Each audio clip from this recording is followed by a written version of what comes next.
2021년 10월 14일에 주시는 하나님의 말씀은 마가복음 3장 22절로 23절까지 말씀입니다.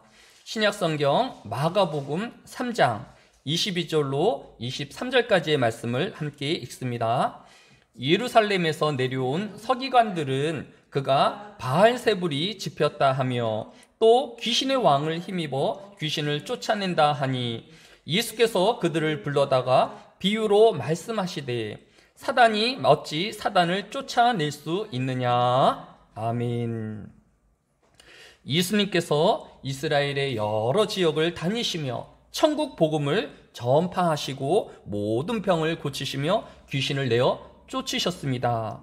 이때 사람들의 태도는 여러 가지였습니다. 먼저 예수님이 여리고를 지나실 때에 눈 멀고 장님된 사람이 예수님의 소식을 듣고 큰 소리로 외쳤습니다. 다윗의 자손 예수여, 나를 불쌍히 여기소서. 그러나 주변에 있는 모든 사람들이 그를 꾸짖고 나무랐다고 하였습니다. 이때 예수님은 이 외침을 외면하지 않으시고 누가복음 18장 42절에 보면 예수께서 그에게 이르시되 보라, 내 믿음이 너를 구원하였느니라 하시매 곧 보게 되어 하나님께 영광을 돌리며 예수를 따르니 백성이 다 이를 보고 하나님을 찬양하니라 라고 기록되어 있는 것을 볼 수 있습니다.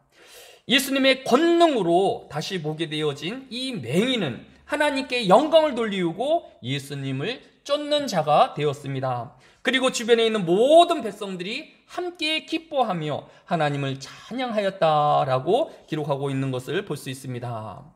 뿐만 아니라 오늘 본문 앞절인 마가복음 3장 9절에 보면 예수께서 많은 사람을 고치셨으므로 병으로 고생하는 자들이 예수를 만지고자 하여 몰려왔음이더라. 더러운 귀신들도 어느 때든지 예수를 보면 그 앞에 엎드려 부르짖어 이르되 당신은 하나님의 아들이니이다 하니, 이렇게 예수님께서 권능으로 귀신을 내어 쫓자 귀신 들린 사람이 온전하게 되어지고 깨끗하게 되었습니다. 그리고 하나님께 영광을 돌리우면서 그가 고백하기를 예수님은 하나님의 아들이시니다 라고 신앙 고백하는 것을 볼 수 있습니다.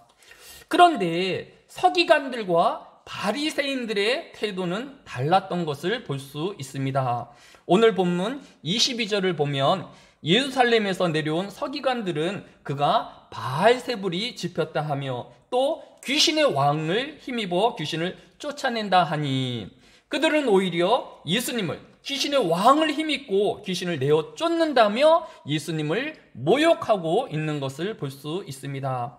이때 예수님께서 본문 23절에 예수께서 그들을 불러다가 비유로 말씀하시되 사단이 어찌 사단을 쫓아낼 수 있느냐. 또 만일 나라가 스스로 분쟁하면 그 나라가 설 수 없고 라고 대답하시는 것을 볼 수 있습니다. 사단은 하나의 존재가 아니라 여러 존재가 모인 조직체라는 것입니다. 이 사단이 조직체라는 것을 알 수 있는 것은 마가복음 5장입니다. 마가복음 5장에 보면 이는 예수께서 이미 그에게 이르시기를 더러운 귀신아 그 사람에게서 나오라 하셨습니다. 그가 물으시되 내 이름이 무엇이냐. 이르되 내 이름은 군대니 우리가 많음이니이다 하고, 예수님께서 거라사의 지역을 다니실 때에 묘지에 거하는 귀신 들린 사람의 귀신을 내어 쫓으시는 이적을 보이셨습니다. 이때에 그 귀신 들린 자가 그의 이름을 군대라라고 표현하고 있는 것을 볼 수 있습니다. 이처럼 귀신은 하나의 존재가 아니라 수가 많으며 조직과 체계를 갖추고 있는 조직이라는 것을 알 수 있는 것입니다. 예수님께서 마가복음 5장 13절에 더러운 귀신들이 나와서 돼지에게로 들어가매 거의 2,000마리나 되는 떼가 바다를 향하여 비탈로 내리다라 바다에서 몰사하거늘이라고 기록되어 있는 것처럼 그 거라사 광인의 한 사람에게서 나온 귀신이 2,000여 마리의 돼지를 몰살시킬 수 있을 정도로 그가 많은 수를 가지고 있음을 알 수 있습니다.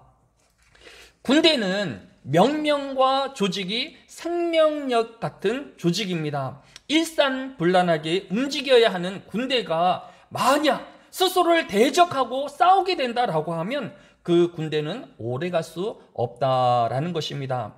이제 분명한 것은 예수님이 귀신의 힘을 빌려서 귀신을 쫓아내는 것이 맞지 않다라는 것이 분명해졌습니다. 그러면 어떻게 예수님은 그 사람 속에서 귀신을 내어 쫓을 수 있었을까요?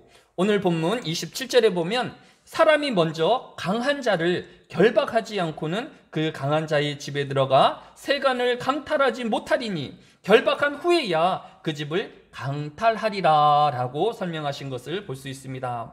예수님은 귀신 들린 그 사람보다 강하여서 그 귀신을 결박하고 귀신을 내어 쫓으신 것이다 라고 설명하고 있는 것을 볼 수 있습니다. 그런데 예수님은 그의 구원하시는 모든 그의 백성에게 이 귀신을 내어 쫓는 권세를 주셨습니다.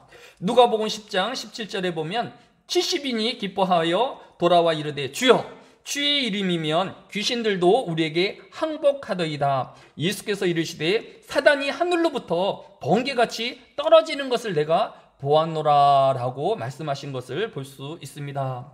오늘 말씀을 통하여서 예수님은 모든 사단의 권세와 또 귀신을 내어 쫓으시는 강하신 하나님이신 것을 스스로 증거하고 있는 것을 볼 수 있습니다. 오늘 하루에도 사단은 그의 삼킬 자를 두루 찾아 다닐 것입니다. 그러나 우리는 그 사단의 먹이가 아니라 예수 그리스도의 이름으로 예수 그리스도의 보혈의 권능으로 그들과 싸우며 그들을 내어 쫓는 권세 있는 하루 되시기를 주의 이름으로 축원합니다. 믿는 자들에게는 이런 표적이 따르니 곧 그들이 내 이름으로 귀신을 쫓아내며 새 병언을 말하며 뱀을 집어올리며 무슨 독을 마실지라도 해를 받지 아니하며 병든 사람에게 손을 얹은즉 나으리라 하시더라. 사랑이 많으신 아버지 하나님, 이 한날에도 연약한 우리 육체를 지배하려는 사단으로부터 저와 하늘교회 모든 성도들을 보호하여 주시기로 합니다. 또 예수 그리스도의 보혈의 능력으로 우리로 저들을 대적하게 하여 주시며 예수 그리스도의 이름으로 저들을 내어 쫓는 권세 있는 하루가 되어지게 하여 주옵소서. 감사를 드리오며 예수님의 이름으로 기도드렸사옵나이다. 아멘.